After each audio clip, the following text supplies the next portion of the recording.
नमस्कार मित्रों, मैं ज्योतिष आचार्य संभव एक बार पुनः उपस्थित हूं आप सबका मन पसंदीदा प्रोग्राम लेकर के एस्ट्रो बेस शक्ति। जैसा कि आप जानते हैं नित्य प्रति हम कुछ ना कुछ नई चीज़ें, नया समाधान, नए योग खोज करके लाते हैं आप लोगों के लिए, जिससे आप लोग अपने जीवन को काफ़ी सरल बना सकें, काफ़ी अच्छा बना सकें। ऐसा ज्योतिषीय समाधान जो आपके घर में किए गए उपाय से भी काफ़ी अच्छा लाभ आपको प्राप्त कराता है। ऐसी छोटी छोटी चीज़ें होती हैं जो ध्यान देने योग्य होती हैं, होती तो घर में है पर हम ध्यान नहीं देते हैं। कहते कस्तूरी कुंडल बसे मृग ढूंढे बनमाए, ऐसे घट घट राम है दुनिया देखे नाए। कुछ चीज़ें ऐसी होती हैं जो होती अपने पास हैं पर व्यक्ति को उसके विषय में जानकारी नहीं होती है, इस वजह से भी वो व्यक्ति परेशान रहता है। एक कॉलर हमारे साथ जुड़ चुके हैं, आइए उनसे बात कर लेते हैं। श्री राधे राधे। राधे गुरुजी, मेरा नाम प्रिया है। प्रिया जी कहाँ से बात कर रही हैं? जी Priya ji, date of birth बताएं। सर डेट ऑफ बर्थ है 7 जुलाई 1990। समय बता दीजिए। समय शाम को 5:04। जन्म स्थान सर इलाहाबाद ही है। इलाहाबाद। बुधवार के दिन का जन्म है। वृश्चिक लगन पत्रिका में इस राशि अश्विनी नक्षत्र में जन्म हुआ है। शुक्र की महादशा में बुध अंतर और शुक्र प्रत्यंतर में चल रहा है। इस समय पत्रिका बहुत ही अच्छी बनती है। किस विषय में पूछना चाहती हैं श्रेया जी? गुरुजी, मैं इस संतान संबंधी बात करना चाहूंगी आपसे। जी, संतान के लिए पूछना चाहती हैं? जी गुरुजी।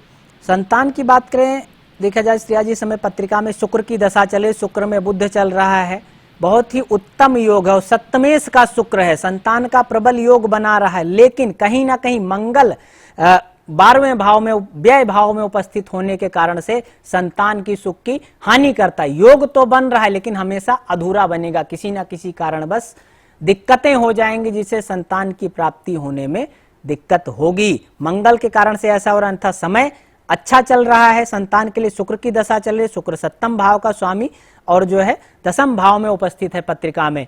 ऐसा योग बन रहा है कि इस समय 100% होना चाहिए पर नहीं हो पा रहा है क्योंकि मंगल पावरलेस होकर के 12वें भाव में उपस्थित है कुंडली में। और मंगल मैंने बताया है कई बार आप लोगों को, ब्लड का कारक होता है, तो इंसान के शरीर में ब्लड से रिलेटेड समस्या उत्पन्न कर देता है। अगर उसकी अवस्था अच्छी नहीं है तो, ऐसा नहीं कि हर किसी की कुंडली में समस्या उत्पन्न करेगा, यह देखना जरूरी होता है कि किसकी कुंडली में कौन से भाव में बैठा है, किस स्थिति में बैठा है और किस राशि में बैठा है, वो ज्यादा मायने रखता है।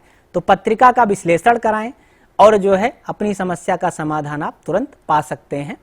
इसके लिए कुछ नहीं करना, सिर्फ एक फोन कॉल, आपके टीवी स्क्रीन पर लगातार नंबर फ्लैश किया जा रहा है, एक फोन कॉल करनी है।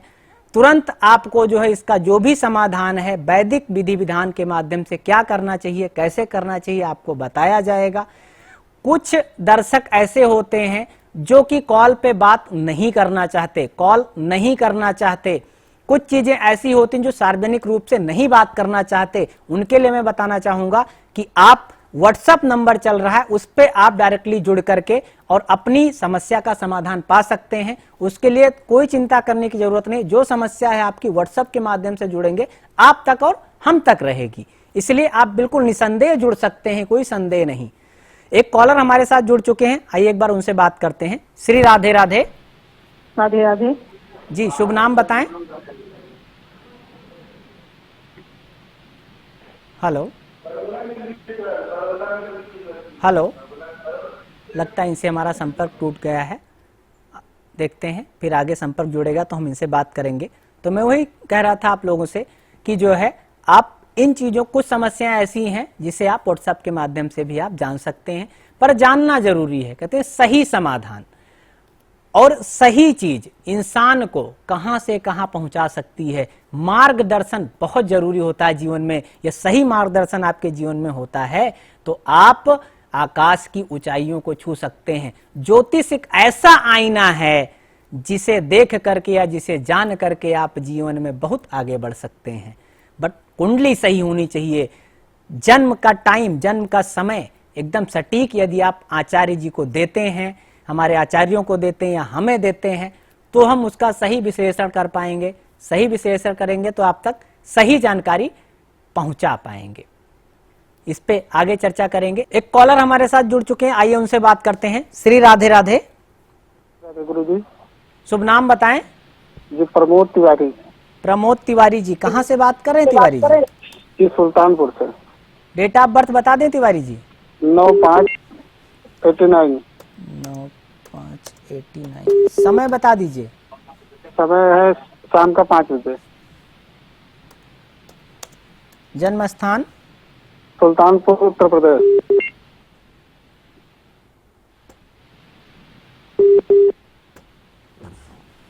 मंगलवार के दिन का जन्म है तिवारी जी।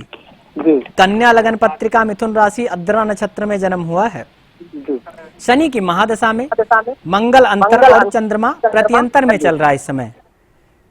प्रश्न क्या है तिवारी जी, किस विषय में पूछना चाहते हैं? जॉब में दिक्कत आ रही है, जॉब छूट गई है। जॉब छूट गई है। जॉब आपकी क्या अभी जो फरवरी का महीना गया है 19 फरवरी के आसपास छूटी है क्या? जी जी जी जी जी गुरु जी। जी बिल्कुल, क्योंकि उस समय ऐसा योग बन रहा है हमारा, शनि मंगल की दशा टकरा रही पत्रिका में, तो ऐसी स्थिति में मंगल आपका करियर भाव में, शनि कर्म भाव में उपस्थित है। जाहिर सी बात है, जो कर्म के अनुसार यानी जो मेहनत कर रहे थे और जिससे करियर बना हुआ था आपका, वो उस टाइम पे डिस्टर्ब हो जाएगा, ऐसा पत्रिका दर्शा रही है। इसका उपचार क्यों नहीं किए तिवारी जी? इसका उपचार करना चाहिए। और एक अगर आप ज्योतिषीय समाधान चाहते हैं, ज्योतिषियों से बात कर रहे हैं, जुड़ रहे हैं, तो आपको सही समय पे सही समाधान करना चाहिए। होता क्या है कि व्यक्ति का जब सब कुछ अच्छा चल रहा होता है तो उस समय वो ध्यान नहीं देता उन चीजों पे, और बड़ी दिक्कत हो जाती है, बड़ा मिस्टेक हो जाता है उससे, पर समस्या आ जाती है, तब वो ध्यान देता है, समाधान भी करना पड़ता है, समय भी गंवाता है और परेशानी भी उठाता है। इसलिए जब सब कुछ अच्छा चल रहा हो तब भी समय समय पे जानकारी लेनी चाहिए, और जो भी समाधान आचार्य जी या पंडित जी बताएं उसको करना चाहिए। हम बात कर रहे थे एक उपाय के बारे में, छोटा सा उपाय आप लोगों को बताना चाहूंगा कि यदि कोई भी कामकाज कर रहे हैं, कोई भी बिजनेस कर रहे हैं, आप लोग हनुमान चालीसा पढ़ते होंगे, उसमें एक चौपाई आती है कि तुम्हारो मंत्र विभीषण माना, लंकेश्वर भय सब जग जाना। इस चौपाई को एक सादे कागज पे लाल कलम से लिख करके अपने सिराहने मंगलवार के दिन रखना है और बुधवार के दिन जाकर के हनुमान जी के मंदिर में उसको अर्पण कर देना है। ये आप नित्य प्रति 2 मंगलवार करके देखें, आपके कार्य में, आपके जीवन में बहुत अच्छा अनुभव आपको प्राप्त होगा कि हाँ, मेरी समस्या में काफी सुधार आ रहा है। और इस छोटे से उपाय को करके आप जो है काफी हद तक रिलैक्स पा सकते हैं।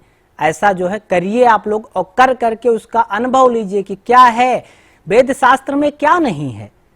आप लोगों को सिर्फ जानने की आवश्यकता है। मैंने कहा ना कि अपने घर में कुछ चीजें ऐसी होती हैं जो होती तो हैं, पर हम उस पर ध्यान नहीं दे पाते हैं, इसलिए इतना ज्यादा हम परेशान होते हैं। इस छोटे से उपाय के साथ आप लोगों से कल फिर मुलाकात होगी, इसी समय इसी चैनल पे। तब तक के लिए नमस्कार।